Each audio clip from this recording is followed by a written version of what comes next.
for decades. Could some countries be wealthier than previously understood because of their natural and their social assets? And where will this take business in the 21st century? Hello and welcome to the special CNBC Africa broadcast. I'm Nozi Pombanja. We're coming to you live from Cape Town, South Africa, where the Green Economy Coalition, Green Growth Platform, together with Page, are staging a debate to ask the question, what makes your country wealthy? Now, before we get to the debate, some of the critical contextual issues indicate that the conventional measures of progress, be that GDP or corporate profit, tell us only a partial picture of what is happening in an economy or even in a company. Nature and well-being are generally not even visible in GDP or any company's balance sheet for that matter. And as such, our economies can destroy and even ignore these very critical assets.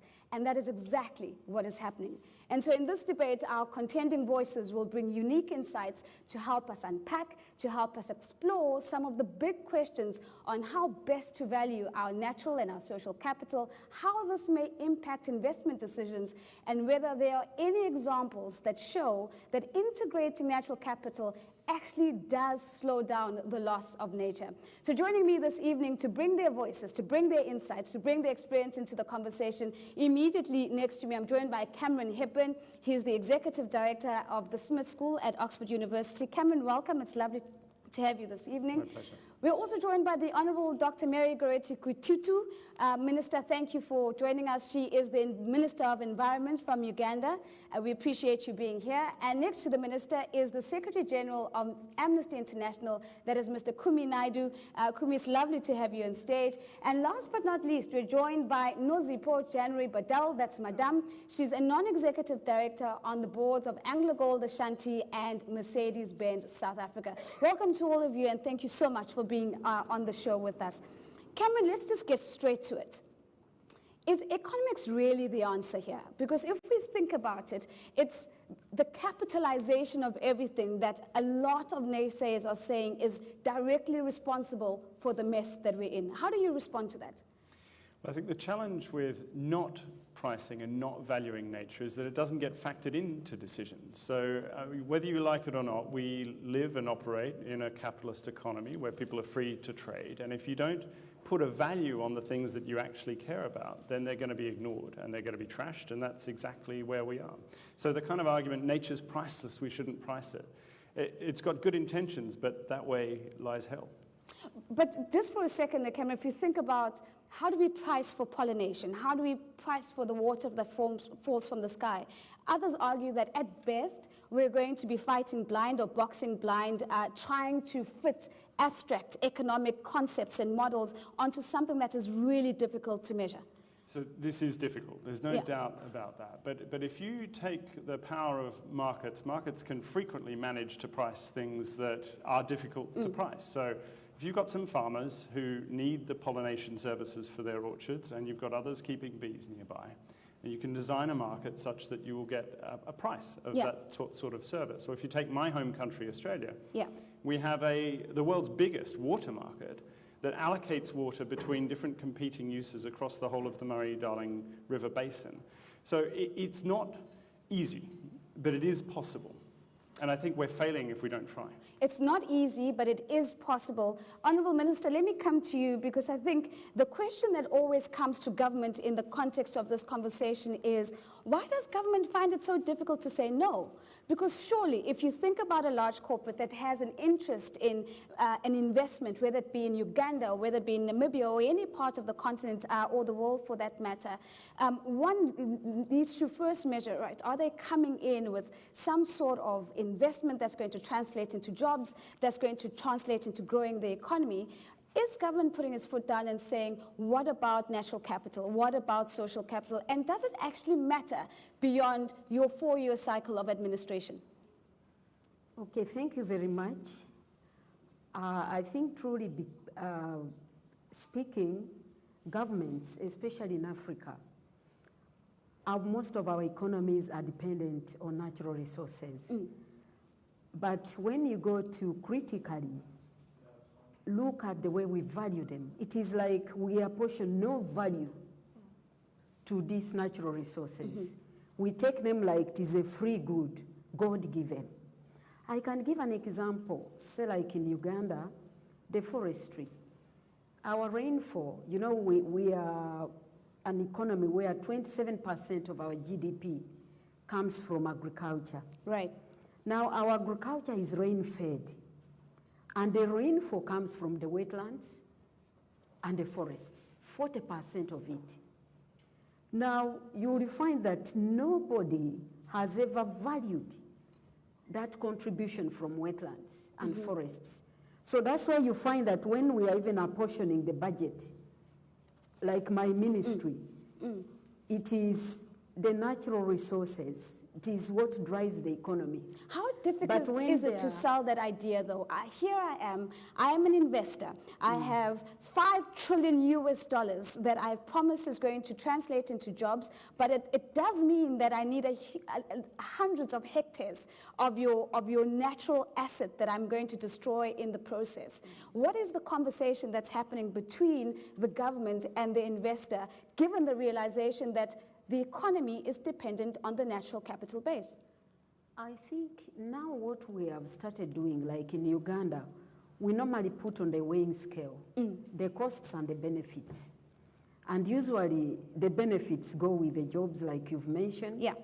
And then the costs normally go to the environment side, the damage that you are going to cause. And normally we now allow that project. Okay, the benefits pay me more, but you still have to pay the costs. Yeah. But you find that much as we have to pay those costs, it does not really go to the exact. Many times we're struggling because people have failed to understand. Yeah. The moment the project is cleared, then we forget and look more on the benefits and forget. So Cameron's giving me this look that says, I'm dying to say something very quickly. So I'm giving you 10 seconds. In the UK, we've just done some numbers. The value of a standing tree is 10 to 15 times larger than the value of that tree cut down and used for timber.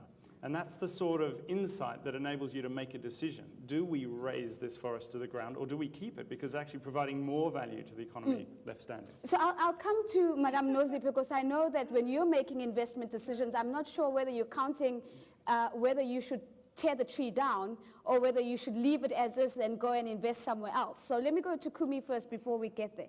Kumi, we cannot have this conversation in the absence of the moral conversation that's also taking place. The moral conversation for saving the planet, the moral conversation for protecting people. But a lot of naysayers, again, I keep going back to that, saying it's not working. And if it's not working, should we then go back to Cameron's point and say, well, maybe we need to look at capitalization. We need to find a way of putting economic value to it, because coming at it from a moral point of view is seeing us almost standing stock still in some instances. Well, firstly, let's be very clear. We are not talking here about saving the planet. Let me be quite clear, the planet does not need saving. Because if we continue on the suicidal path that we are on, which if we don't listen to what the science says, and the scientists have just told us we have 12 years to get emissions to peak and start coming down, the end result would be our water resources get depleted, our soil gets depleted, we cannot produce food. The end result of catastrophic irreversible climate change is we will be gone, the planet will still be here. And the good news is, once we become extinct as a species, the oceans will recover, the forests will grow back and so on. Right? So don't worry, that the struggle we are engaged, and this is the morality of the struggle. Right. The struggle that we're engaged in is fundamentally about whether humanity can fashion a new way to coexist with nature in a mutually interdependent relationship for centuries and centuries to come. Put differently, the struggle is nothing more and nothing less than protecting our children and their children's future. Right. And secondly, let me just say on the economic question, and GDP is where we are enslaved by GDP. Okay. Right? GDP, for example, let me just say that there's a book called GDP, the world gross domestic problem, the world's most powerful number, right? Because in GDP, if you chop down an entire section of the Amazon, that's not calculated, as our two speakers have said, right? Yes. So we have to be looking for new ways of thinking and acting, and I would say we must look at places like Bhutan a small country in South Asia, that have a very different way of measuring. They have a thing called gross domestic happiness. I'm not saying it's perfect, right? But we need to shift things quite considerably. And I just want to say it is wrong, though, Nosipo, to accuse, and I'm not saying you did it, but for civil society to be accused of only focusing on morality and not focusing on economics. Because I can tell you that since the Copenhagen summit, when I was the head of Greenpeace and I was there, we made the economic connection. We said climate change offers us an opportunity. It's a big crisis. It threatens humanity's survival, but it does offer us an opportunity to break down the divisions between North and South, East and West, developed and developing, because we have to realize that we get this right as rich and poor countries acting together. Is it working, Kumi? No, it's not working. It's not working. It's not working because, let's be blunt, why it's not working. Okay. Right? The reality is we got a problem of cognitive dissonance, basically a denial of reality. Right? I mean, listen, all of us sitting here, even at this conference, right? Let me just say, we should be all freaking out by what the scientists told us less than 2 months ago from, right? We should be like really shitting in our pants. I'm sure they'll block that. We'll beep that, Okay. So what we need is to generate a people's movement, right? Because part of the problem is us as well in the movements.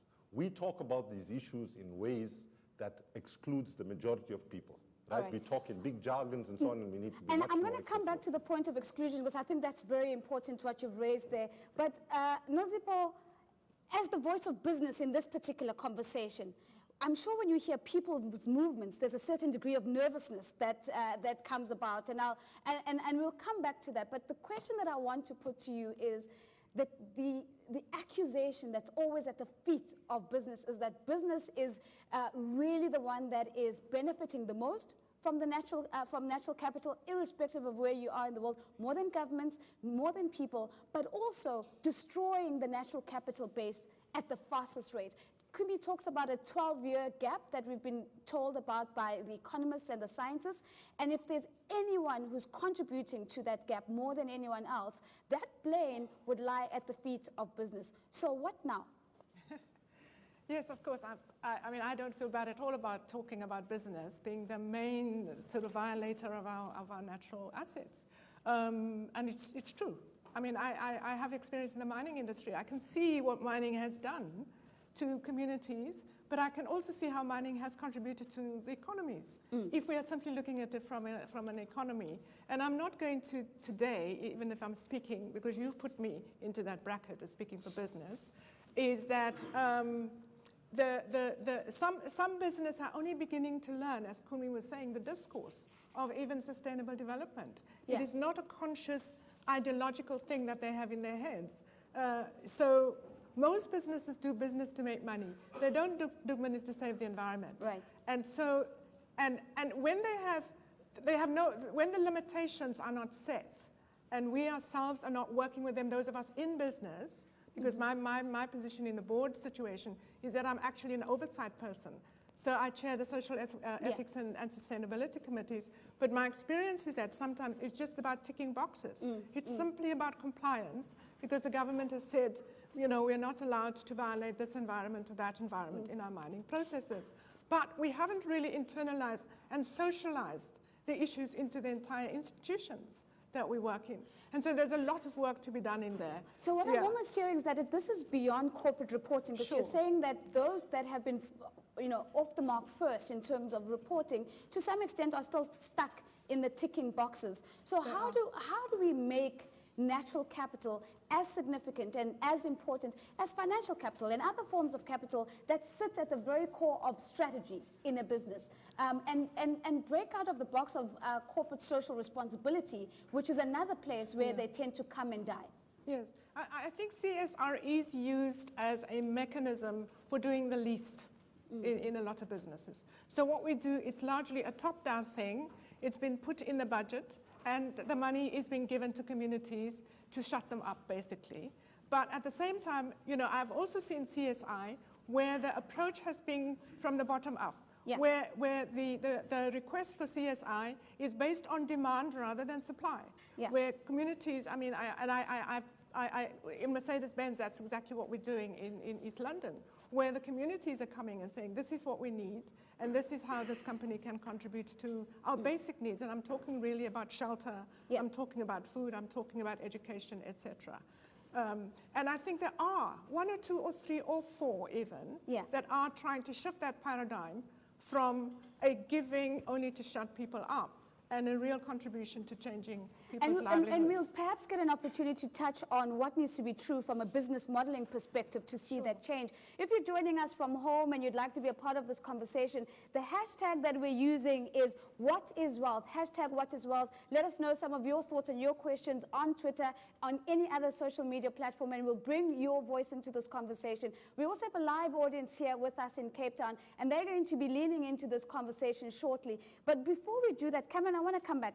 Beautiful opening conversation that we've started with. Evidence. This is what I'm looking for at this point. Is there any evidence that, or any best practice that says when we begin to value natural capital, when we begin to put a value and we've got metrics, that it actually does lead to a decrease in the loss that we're experiencing? So here's an example from the UK, where I live, in Oxford. The UK put a floor on the price of carbon. So it's pricing emissions of CO2, so to protect the natural capital of the stable atmosphere. Within 5 years, the UK's power system had gone from around 50% coal to around 5% coal. It almost completely wiped out coal from the system. That's what happens when you price something properly. So it's not a tick box exercise. There's money involved, so the guys who are working out which power stations get to operate, they don't operate if they're dirty. So it's that sort of big, hard, fat financial incentive that makes a difference to the way business behaves. And I think actually a lot of business want to be hit with those incentives so they can do the right thing. Incentives and disincentives, I would say, both. right? Yeah, both. Well, in fact, this is a disincentive because you're paying as you put carbon dioxide into the atmosphere.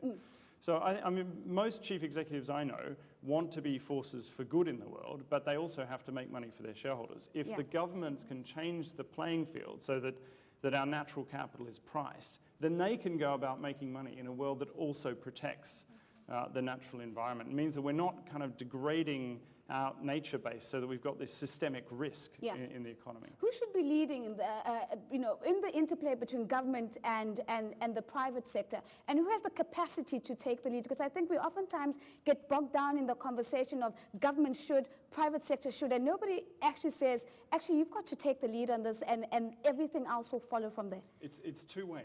So obviously the rules have to be made by a government, but government needs the cover of leading business and leading civil society organizations to say to them, we're backing you on this. You're not going to get chucked out. People are not going to, we will come out behind you and say this is a great policy to protect, to value, to price your natural capital, stick it in the accounts. And that way they'll do it. The Ugandan government has taken a lead in Uganda. So we know we have the Natural Capital Accounting Program that's already started in Uganda to build that muscle and to build that capability to do exactly that. Very briefly, what's working and what's not working with that program? And if you had the voice of business, and I'll put her back in the bracket that she's working hard to get herself out. She spent more time in civil society than business, for the record. Therefore, you can see her perspective is quite different from most people in business. But I think, Kumi, I think that's a great intervention, because there is business in the live audience. There is business that is tuning in from 48 African countries right now. If you had to address business, given that you've already taken the lead, what is not working and what would you want to see from business? Well, like you said, I think we've taken the lead in valuing the natural resources. And natural, when something begins, of course, there is that lag where to be taken on. But I'm going to give an example of the fisheries industry.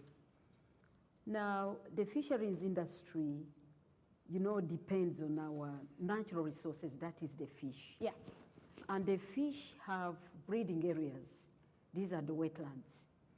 Now, in the 2000 to 2006, the fishing industry was booming. That's when industries came and people started even exporting fish. But little did they know that we needed to actually value and know where the fish breeds and also the process of fishing. So since it was booming, people were fishing in the breeding areas. Then those were destroying wetlands were going on. Now, but after this valuation, of course, later on, we warned as an environment authority. I used to be in the authority before. We warned that what is going on is not sustainable. Yeah. So that was on record. And it didn't take even 2 years. The boom was no more. But as I speak now, the lessons learned, we've now recollected and restarted again. Yeah. And as I speak now, the industries which had closed have opened. But the lessons learned now, we need to know that we shouldn't do certain things. The biggest lesson, the one that stands out as this is the biggest lesson. What would that be? So this should be the lesson. When you do business, it should be sustainable. So part of the profits should be plowed back to sustain, especially for us, the African economies, which are dependent still on natural resources.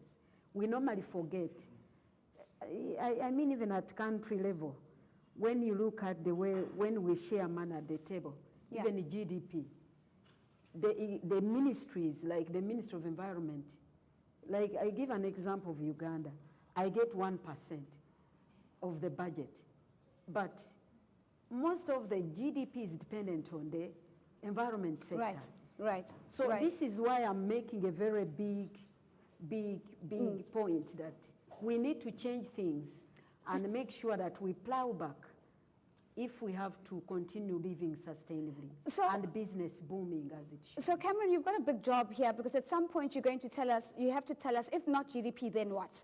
And maybe we'll come to that because we're hearing, well, maybe GDP is not the right way to measure wealth in the first place, but also it shouldn't be the way we should be even allocating the national purse in terms of how we make those investments. How much you contributed. And how much you've contributed to building that economy. But what about the people that make the backbone of that? I mean, Kumi, you spoke about exclusion, and I mean, I think that touched a chord. How do we ensure that people who depend on the natural environment for their everyday livelihoods are, again, to your point that you raised earlier, are not secondary or even tertiary in these conversations and actually really have a voice? And one would assume that is not quite happening at the moment. Well, firstly, the concern is beyond people who are living in forests or living as indigenous peoples in the Amazon and so on. That's a very important constituency. They are playing a critical role in many places in protecting ecological assets, and we should be supporting indigenous peoples and forest-dwelling peoples and so on. But let me just say the reality of what's happening. According to Global Witness, every week, the equivalent, on average, 4 environmental activists are killed every single week. Right. Right? Mainly in Latin America, Asia, and in Latin America, so in Africa. So with that context, right, that is what we are trying to mobilize against. And Cameron, you know, when I hear you describe it, and I agree with everything that you're saying at one level, at another level, I'm saying there's a problem here because we are locked into an existing status quo that has not worked for humanity. So I would argue that the biggest disease we face in the world today is not HIV, it's not cancer, it's not influenza, but it's a disease you could call affluenza. And affluenza is a pathological illness that the 1% of global society has, right? And by the way, even us attending this conference, go home tonight and go to a website called Global Rich List and put your net salary, and you'll be shocked that if you are in a formal job, that you're sitting really right up there. It'll tell you exactly from the 7 point so many billion people where you sit, okay? And the problem is, we got a pathological problem where people believe that happiness and a decent life comes from more material acquisition. That is the art of the problem. So we have to change that. And I would say that we should remember the words of Martin Luther King when he once said, I refuse to adjust to economic conditions that take necessities from the many to give luxuries to the few when millions of God's children are smothering in an airtight cage of poverty in an affluent society. He said that in the US in 1965. That's 1,000 times more applicable to the US, and it's applicable throughout the world. So I want to draw attention to the name of Green Economy Coalition. When you look at Green Economy Coalition, you must look at what comes below, which is the world's largest movement for free and fair economies. Because basically, we are not talking about a low-carbon coalition. Because low-carbon would just basically mean decarbonize and just worry about that. We are concerned about gender equality. We are concerned about workers' rights. We are concerned about creating societies that matter. And so the full name of the coalition, it's a bit cumbersome in a sense, would be an inclusive green economy. And that's the problem. You cannot put faith in an economy that serves a fraction of the global population and leaves the majority of us to wait for crumbs. I still have a problem though. Let's hypothetically say that we're going to, in this inclusive path that we're going to walk together, somebody has to do the valuing.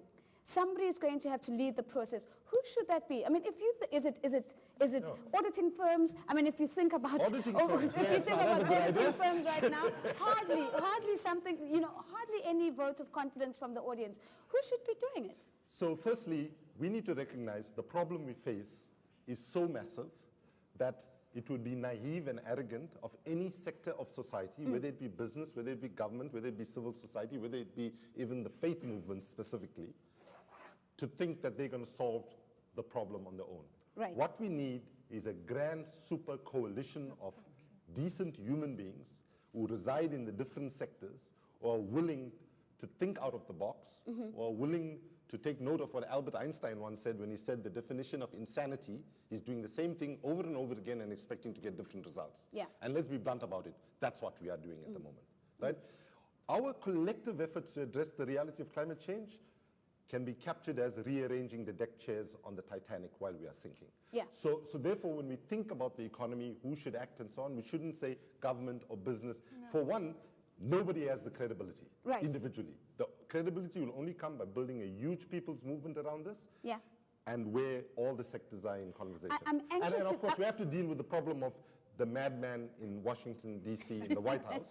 No, seriously, that's a real problem. Yeah. He calls himself a stable genius, but more and more he sounds like I have to say this he sounds like a fascist who is actually bent. By the way, I didn't call him a fascist, so they'll get amnesty in this problem. Sounds like? He sounds like a fascist who is increasingly holding back all these conversations. And there are people in governments around the world who, because they're so desperate about protecting their economic and trade relationship, they're allowing him to get away with literally murder. I'm anxious. Thank you for that, though. I think that's going to be quoted after this. I'm anxious to get to the audience. But before we get there, what would make making investment decisions that take into consideration natural capital easier for business? What would need to be true for natural capital to be part and process of the conversation about whether we're going to invest in this market or not?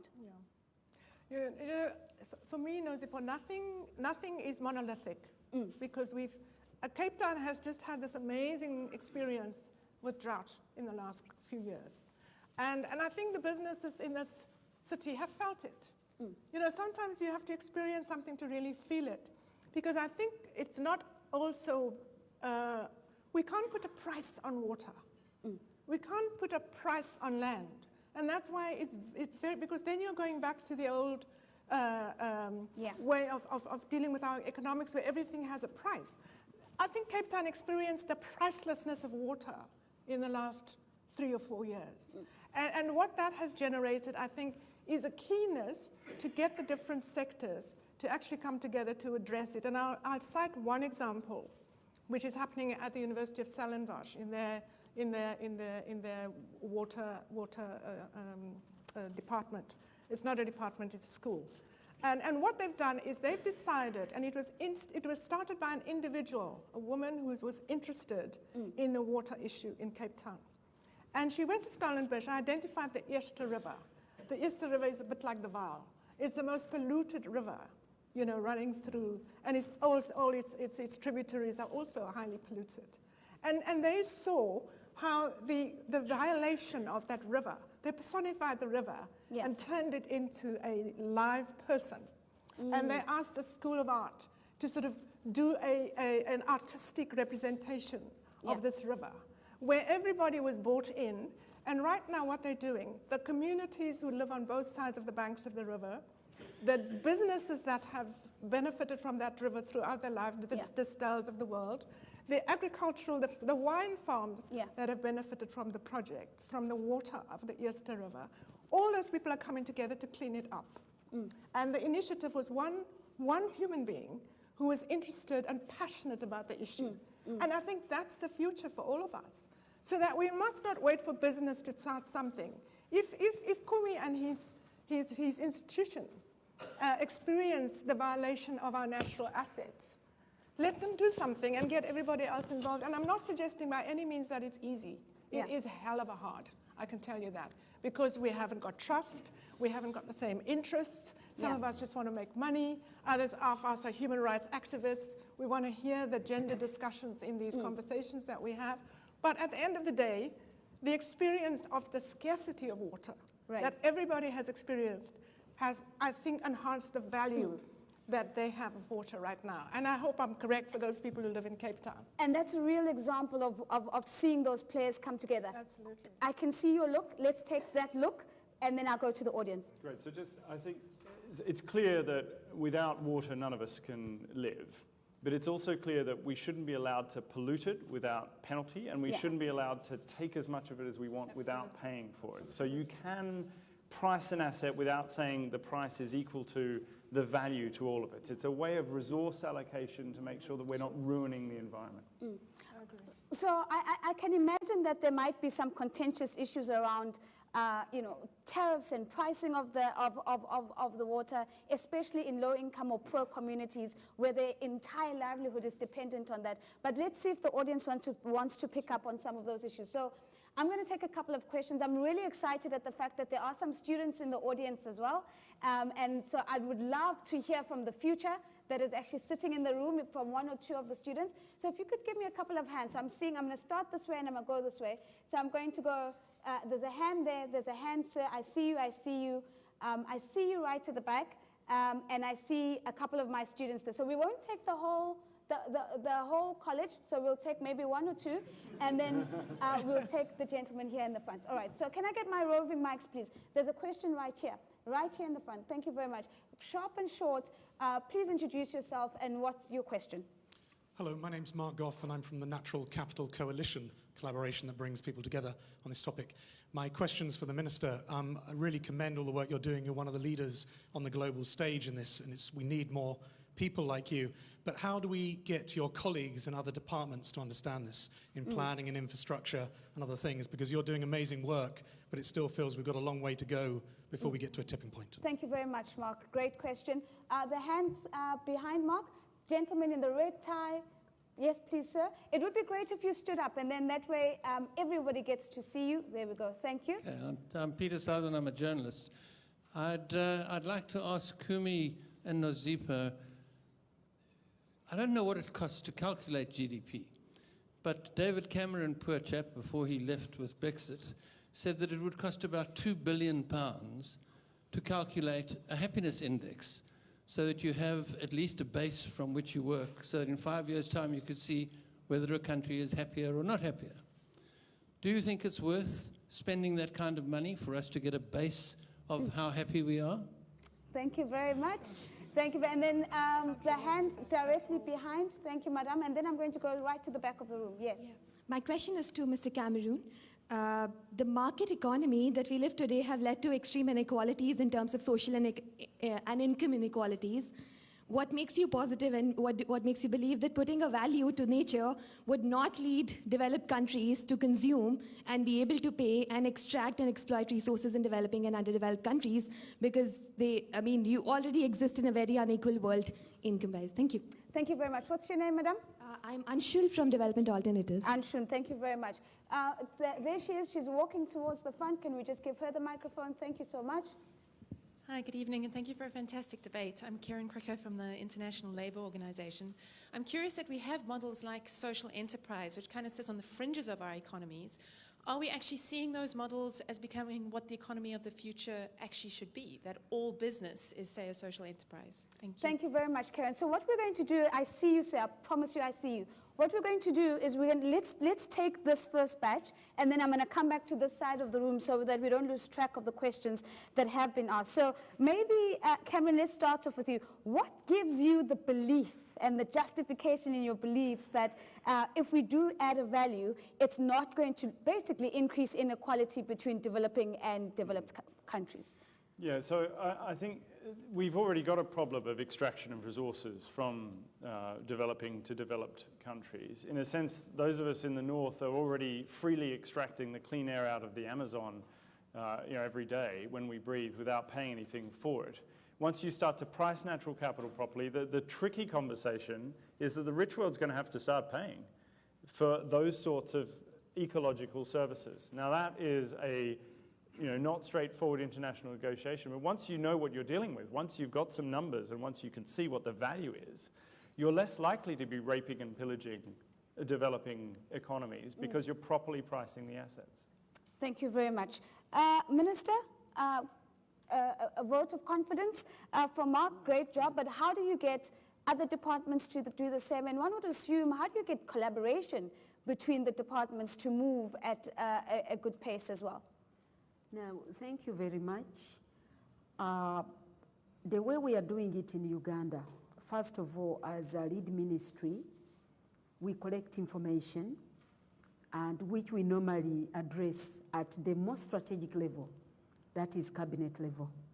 So normally at cabinet, you have a chance as a minister to bring a cabinet information paper. Now there you inform colleagues and lobby in. And normally you target the cabinet which is being chaired by His Excellency so that you put your issues right. As I speak now, I think the Minister of Finance is now my close ally because he has seen it, because I've demonstrated the importance of us valuing these natural resources, especially in terms of rainfall. Like in 1990, the country had about 4.5 million hectares of rainfall, of forests. As we speak now, remaining with around 2.3 million hectares, of which 1.5 are government forests. But most of the forests that are lost were on private land. Right. And actually, as the minister himself, his region was the one which was hit most. So water is now scarce. Boreholes have dried, and our water, the groundwater, we've lost 33%. So this is the information that I normally put, before. Then when you see the costs, because most times we're normally varying budgets, cutting our budgets to give the disaster side. And I normally say, you see, if we had done this, we shouldn't have reached this level. So slowly, as I speak now, I think in Uganda, everybody knows environment should be protected if the economy has to grow. So it has to be the minister who is, that's why the environment ministers should be at the center of it to make sure that we bring this. I've already talked to my colleagues at African Union level, although whenever the presidents meet, it is only the Minister of Finance who are invited and Foreign Affairs, but I've also complained because you can see the marginalization because they think environment is not necessary. But what they're going to discuss... It's not important as finance and the economy, right? Yeah, those ones are the ones, the big boys, Then for us, you remain behind. The big boys and big girls. The big boys and the big girls. So, Minister, thank you. Thank you for that. But I think the point is clear that it takes a little bit of actively building relationships, building your allies, knowing that if you're not invited into the room, somebody else is carrying the agenda into the room, even if it's the Minister of Finance. So the question from Peter, for both yourself, Kumi, and Nozipho was, is it worth putting something like $2 billion to figure out how happy we are or not? Okay, see, in most of our world, $2 billion is a hell of a lot of money. 2 billion pounds, I think it was, Peter. Okay, pounds, yes. Okay, 2 billion pounds. Yeah. That's probably close to $4 million by these days. Yeah. But okay, let's say $4 billion. It's a lot of money for most of us. But let's just take two comparative figures, right? And I need your help here, Cameron. I'm with you. So the amount of money that governments today, collectively in the world, give free subsidies to oil, coal, and gas companies is in the trillions, right? I know that in, sorry? 1 to 5 trillion. Yeah. 1 to 5 trillion. Depending on how okay. you calculate. Yeah, okay, let's just say 3 trillion. This doesn't happen often, by the way, so this when we say collaboration. 3 trillion versus 2 billion to give us a new framework, it's absolutely. Another comparison is, if you take 2 billion, and in the 4 years that Donald Trump will be in the presidency of the White House, the amount of money he's spending to go to these golf clubs and all of that, in the 4 years, I can guarantee it will far exceed 2 billion. So I think in that context, It's 2 worth billion it. will be well spent. Well spent. Okay, so Nosipo, we're giving you again powers to decide how we're spending the budget in the UK. £2 billion worth it? Well, I'm not sure whether Peter was serious with that question, really, because to be honest with you, I can't even relate to it. I can't even relate to the notion of putting 2 billion aside for a happiness objective, you know. What I do know is that the Norwegians seem to be, the Nordics, or rather the Nordic countries seem to be doing a relatively better job than most other countries at getting this happiness thing right. And maybe it's because what they are doing, and I mean, I know more about the Norwegian Wealth Fund, because what they are at least doing is taking their oil money and putting it aside for the future of their society. So when these surveys are done about happiness in the world, they normally are at the top end of the scale. You know, Norway, Sweden, Denmark, Iceland, and all those kinds of places. And then you get places like Switzerland, where they don't have minerals, they only have water. And of course, I mean, the Swiss have been very clever at making a lot of money for themselves, but I do know that they value their water, because that's all they have, really. Yeah. So, and they value their country, because they put most of the money they make for the benefit of their people. So I think that, you know, this is a very complex thing, and we mustn't kind of simplify it. But I do think that by citing the examples, we perhaps find the answers there, and we are a long way from there. Most of our countries are a long way from there, because we haven't been there long enough. I mean, with us in South Africa, it's been 24 years. Yeah. But we've also seen how corruption has really dug into our own social development. So I know Cameron wants to contribute again, but Karen, just a very quick one at the back. To whom did you pose the social enterprise question? Anyone. So it's going to come to you, Cameron, to pay for your sins for wanting to say something again. All right? So let's get your comment on this ongoing conversation, and then let's bring in the comment on social enterprises. Great. So the first comment is there's absolutely no way it costs 2 billion quid to estimate happiness. I think you might have got 3 zeros added on there. Yeah. The second thing is that these accounting processes done within governments or within the UN or within the World Bank, they don't cost a lot, but they have enormous power. So GDP, everybody's focused on it because it's a standard measure that everybody calculates. You know, it's nuts. It's a good measure of economic activity because after the Great Depression, Keynes realized that it was useful. But it wasn't ever that way. It's not inevitable. It doesn't have to be that way in the future. And we at least need to complement it with a stock-based measure of what we've got. What are our assets? What's our natural assets? What are our human assets and social assets? And it does not cost much to do the numbers, but it's very revealing when you do the numbers. So that's the point I really want to make. Social enterprise. Can they help? Yes. So, can I just add to that? That I think that the current system is not delivering what humanity needs. Let's accept that. We need to be looking at innovating, and innovation on a scale that we've never seen before. I think social enterprise, social entrepreneurship, including collectives, right? Economic collectives and cooperatives. I, with a few old comrades of mine, are involved in one such initiative in the Eastern Free State that's delivering results in a rural area and so on. Where, so when I talk innovation, can I just say, and if I can take you back to your first question about is civil society making the connection with economics? Yeah. Right? So for the last couple of years, I've been saying to African leaders, right, at the AU level and so on, I've been saying, listen, we know that Uppsala in Sweden and Bristol in England now run their buses, right, on human feces, okay, otherwise known as just shit, right? So basically, I was a visiting professor at Uppsala. When I heard about this, I followed the buses, I smelled art, no smell, nothing, right? So I've been saying to our leaders, if Europeans can run their buses on shit. I refuse to accept that European shit is superior to African shit. We have to get our shit together.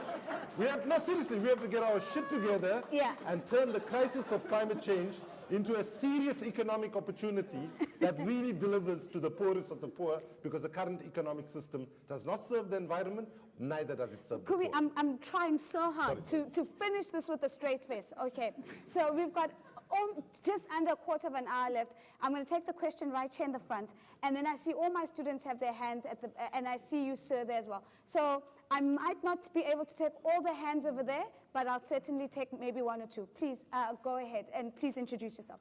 So thank you. I'm coming from the happiness zone of Nordic countries. I'm a Minister for Environment, Energy and Housing, Finland, the happiest country in the world. So it's really good to join your discussion. What can make countries wealth or rich or happy? I would say that, of course, democracy, human rights, and reliable public administration without corruption. And coming from Finland, I would also add that, of course, sustainable use of natural resources has made us rich. But even above that, I would raise equality of education. When I was born, it was just 2 years before that when that small countryside village had access to electricity and constant road connection. But what I was very lucky, I was privileged to go to school where the level of education was exactly the same than in the towns and cities in Finland. And it opened, for me, opportunities to go forward. And I would like to ask you, how do you see the role of education when we are discussing about the inclusive green economy? Thank you very much. Thank you very much, Your Excellency. So let's have the gentleman who's been jumping out of his seats. Yes, that's you. Please go ahead. And then we'll take one more. Please go ahead. Thank you very much. My name is Steve Arowolo. I represent Green Shift Africa. I just want to actually bring attention to what is actually currently trending, I think globally and especially in South Africa, as we sit here to discuss about green growth and the green economy. There's a statistic that just came out now saying that actually globally, South Africa is having the highest percentage of youth unemployment. And that to me is very scary. It's a ticking time bomb. And the question I think we should be interrogating is what are we going to do? I see that there's a disconnect between the natural capital and the human capital. How do we begin to reason along the line of trying to leverage the opportunities that we have in natural capital to actually, assist some of this problem? So that to me, I think should be the way we try to look at this thing. And also we talk about inclusive economy, and I like the way Kumi puts it. But if you look at it, even from the panel setup, I can see that things are not inclusive because no youth is represented here, and we are talking about the future. Thank you. Steve, I'm offended, but that's fine. The youth is moderating. Youth is moderating the conversation. All right, I really want a young person, but Steve, great question. If you are part of the students, can you stand up and ask a question? There we go. Thank you. Hello, my name is Akona Klojeni, and I represent the youth at SAIA. I'm from Stellenbosch University. We have a question which asks, climate change was foreseen years ago, but we still have people not understanding the importance of sustainable living and recycling. So the question is, how are we going to prevent the fourth industrial revolution from becoming another threat like climate change in the world? Thank you, Akona. So I have the directors in my ear telling me I need to stop talking. So let's get back to the panel. Thank you, Akona. Great question. The role of education in the conversation that we're having, the role of education towards an inclusive green economy, if you will. Let me get your thoughts on it, Cameron. I see you nodding, and Kumi, maybe let's get you, and then we'll spread out the rest of the questions. Education is key because of the total capitals, if you look at many countries, human capital, which is how well we're educated, is the biggest bit. And a key factor in the UK, the last budget, the ONS, the Office of National Statistics and the Treasury, are actually finally going to properly measure human capital so that we can work out whether it's declining or whether we need to put more into education and training. The other reason it's critical, and Kumi could probably speak this better than I can, is that your education teaches you not just the facts and the knowledge about the science of these environmental problems, but also the values and the attitudes that then shape behavior over the subsequent 10, 20 years. And so it's an absolutely central part of the challenge. Fantastic. I fully endorse all of that, but I think the key question is what kind of education and at what level, right? Because, let's be blunt about it. If we look at our university system, how many universities you go to and you'll see a logo of a renewable energy company that has had the capability to buy one old building and call it the Shell building for energy excellence or whatever, right? So basically, governments give huge subsidies to fossil fuel companies. Some of that money from their profits they basically buy universities, right? So we need to address education. We need to invest in education, but we need to understand that to do it well would require some rethinking about how the education process actually plays itself out in practice. So, and I think this touches both on the minister as well as Steve's contribution around natural and human capital. Minister, I want to come to the question that Akona was raised, which I think is quite important. She says, well, we've been talking about climate change for a very, very long time. The conversation to some extent has moved to the fourth industrial revolution. This is the new buzzword or the new sexy term that we're using. So how do we make sure that the fourth industrial revolution, to use her words, doesn't become a threat? Thank you very much. I think I was the minister who led the delegation of Uganda to Poland in the negotiations. And I also, I think, followed the negotiations very well. But I think what was disappointing was, much as, like he has said, the report from IPCC is very worrying. But when we were there, you could still find that, of course, for us from the least developed countries, we're negotiating from, we had the Africa bloc, you have the LDCs, we had the rainforest, we have various groups all negotiating. And then, of course, the powers, the developed countries, also in another bloc. Now, what I observed very keenly is, you see, we're all trying to see how do we get the threshold. For us as least developed countries, like for Uganda, I don't have any emissions. Actually, our emissions are at 0.01%. Right. I'm not worried about that. But I'm more worried about how I'm being impacted. Yeah. And then I have to mitigate, incur costs for sins which I didn't commit. But you find that in the House, you find the negotiators, others will tell us, but you also economies, you have natural capital. Why can't you use that to mitigate? So you find that still, people are not yet, although we know that we have a problem, people are not ready, they are not transparent to say we need to cut these emissions. Right. And then also what I saw was the green climate financing. Putting money, for those who are doing bad things, we said put money here for us to clean. Like for me, I now have my forests, which I'm using to clean the air free of charge. Why can't I be paid for those forests that I'm keeping in Uganda? So these are the negotiations that were going on. But you find that much as they pledged to put 100 billion in that, we just only have 10. Right. Billion. So you find that so you've got the pledges, you've got the pleasures, but the action and the actually actions putting actually. is and the thing that lies we behind.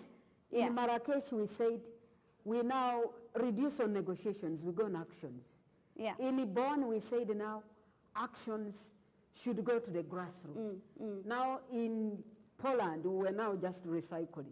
Right. So you find that we are just rotating around, but the problem is still with us. Right. And I must say we still have a problem of climate change.